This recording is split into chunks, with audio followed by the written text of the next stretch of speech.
कक्षा 7 गणित के अध्याय 3 के आंकड़ों के प्रबंधन में आज हम पढ़ेंगे प्रश्नावली 3.2 का प्रश्न नंबर 1 शुरू कर रहे हैं कि गणित की एक परीक्षा में 15 विद्यार्थियों द्वारा 25 में से प्राप्त किए गए अंक निम्नलिखित हैं।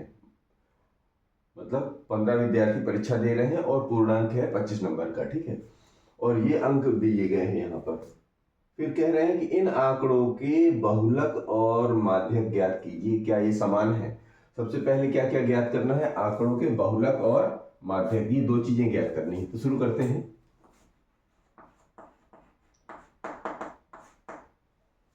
तो सबसे पहले जो अभी आंकड़ा आता है वो जो कच्चा आंकड़ा कहलाता है, और जो कच्चे आंकड़े को जो हम पहले व्यवस्थित करके पक्के आंकड़े में बदलते हैं। तो चलिए इनको व्यवस्थित करिए। व्यवस्थित करने के लिए हम दो ही तरीके अपनाते हैं, या तो आरोही क्रम या अवरोही क्रम।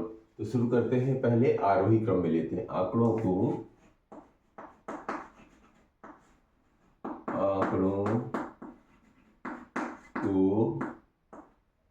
आरोही क्रम में व्यवस्थित करने पर आरोही क्रम में व्यवस्थित करने पर, ठीक है। तो सबसे छोटा आंकड़ा देखिए, सबसे छोटा 5, 5 के बाद 9, ये है 9, 10, 10 के बाद 12,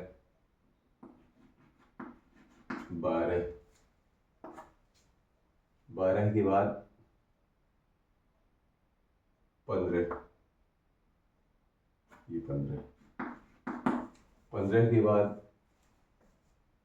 16, 15 एक ही, हाँ 16 हो गया। 16 के बाद देखिए, 16 के बाद ये है 19, ये है 19,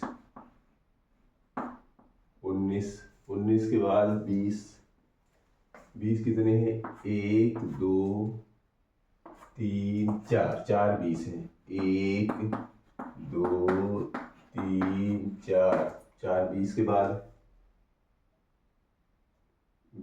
बाद 23, ये है 23 के बाद है 24, 24 के बाद है 25, 1 2 3 4 5 6 7 8 9 10 11 12 13 14 15, और 1 2 3 4 5 6 7 8 9 10 11 12 13 14, एक कहाँ गायब है। 1 2 3 4 5 6 7 8 9 10 11 12 13 14, एक गायब है, अभी कहीं कुछ गड़बड़ है। फिर से देखिए, 25 तो कितने बचे,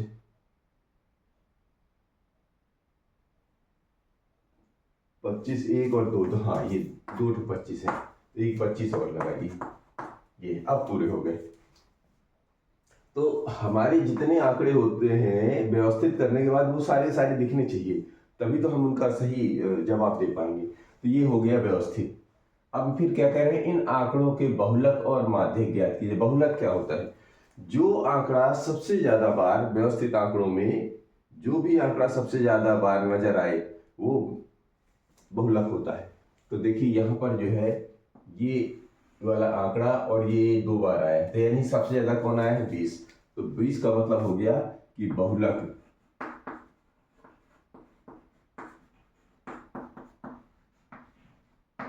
बहुलक 20। जो आंकड़ा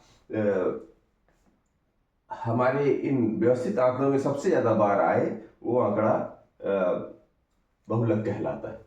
अब माध्यक क्या होता है, माध्यक का मतलब होता है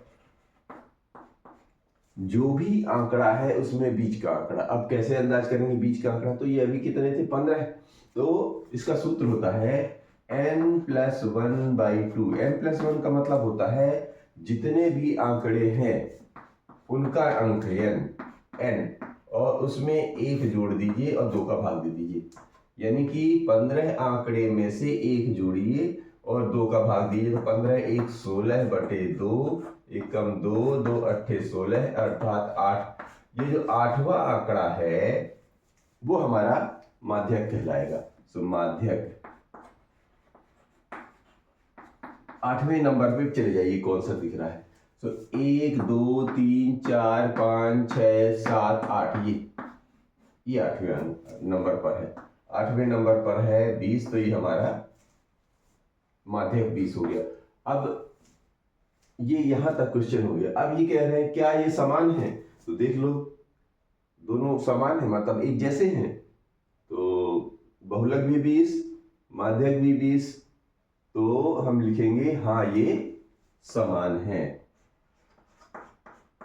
हाँ ये समान। तो ये रहा प्रश्न नंबर 1। लेते हैं दूसरा।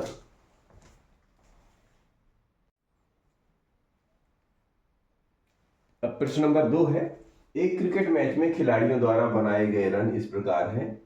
ये रन दिए गए हैं, ठीक है। और इन आंकड़ों का माध्य, बहुलक और माध्य ज्ञात कीजिए। अब की बार 3 चीजें पूछ रखे हैं, एक है माध्य, फिर है बहुलक और फिर माध्यक। तो सबसे पहले प्रक्रिया क्या, वही सबसे पहले तो आप इनको व्यवस्थित आंकड़े बना लीजिए। व्यवस्थित आंकड़े के लिए इनको आरोही क्रम में लिखते हैं। तो आंकड़ों को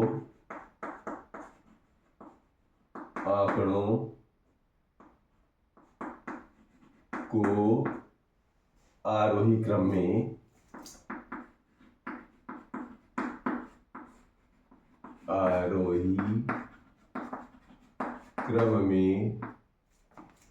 व्यवस्थित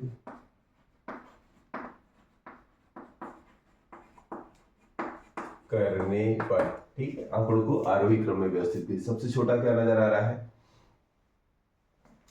सबसे कम 6, तो ये 6 के बाद 8, ये हो गया 8 के बाद है 10, तो ये हो गया 10 के बाद एक और 10, ये एक और 10, फिर 1 2 3 15 है, 1 2 3 15 के बाद है फिर 50, फिर इधर 80, फिर ये 100 और फिर अंत में 120। 1 2 3 4 5 6 7 8 9 10 11, ठीक है।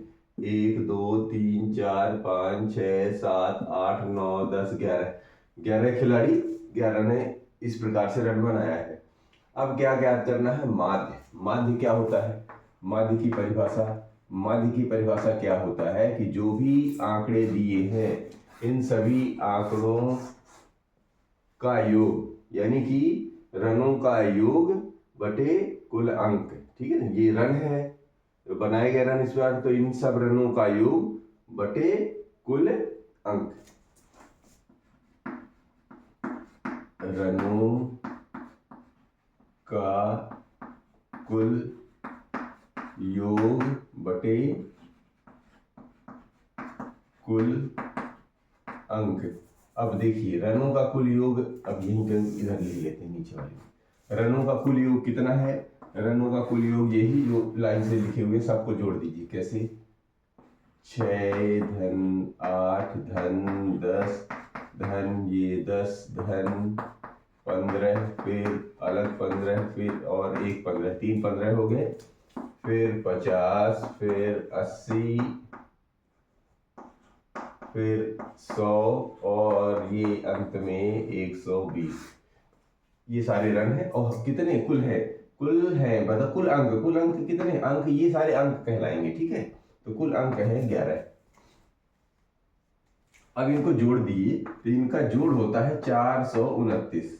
आप अलग से जोड़ लीजिएगा, ये चूंकि बार बार प्रैक्टिस करने से दिमाग में बना रहता है, तो ये आप जोड़ेंगे तो 429 आता है, ठीक है। और 11 का भाग दे दिए, तो 11 का भाग देने से क्या करेंगे, 11 3 33, 33 और इधर कितना हो गया 33 7 30 और 2 से 11 नहीं 99 2 9 हो गया तो 11 नहीं 99 तो 39 39 क्या आ गया इसका ये माध्य आ गया।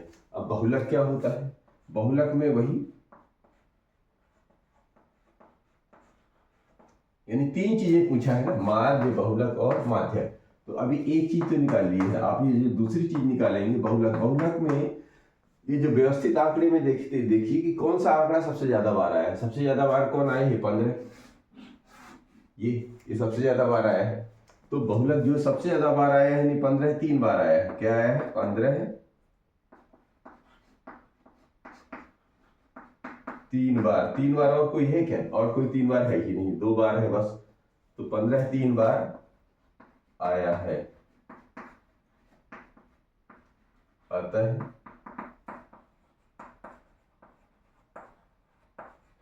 बहुलक बराबर 15 ये ठीक है बहुलक 15 हो गए। अब एक और बाकी है माध्यक। माध्यक के भी क्या तरीका है माध्यक के लिए वही कि जो व्यवस्थित आंकड़ा रखा है इसमें बीच वाला आंकड़ा चाहिए। तो बीच वाला आंकड़ा के लिए क्या है कुल कितने हैं ये 11 तो n+1/2 यानी 11 में से 1 जोड़ेंगे 2 का भाग देंगे यानी 12/2 1 कम 2 6 यानी जो ये छठवां वाला जो अंक होगा वही माध्यक होगा। तो देखिए 1 2 3 4 5 6 ये छठवें में क्या है माध्यक 15 यानी छठवां जो भी अंक होगा वही हमारा माध्यक होगा। तो छठवां अंक है हमारा 15 तो इसका मतलब ये हो गया कि माध्यक हमारा है 15। तो ये रहा प्रश्न क्रमांक 2।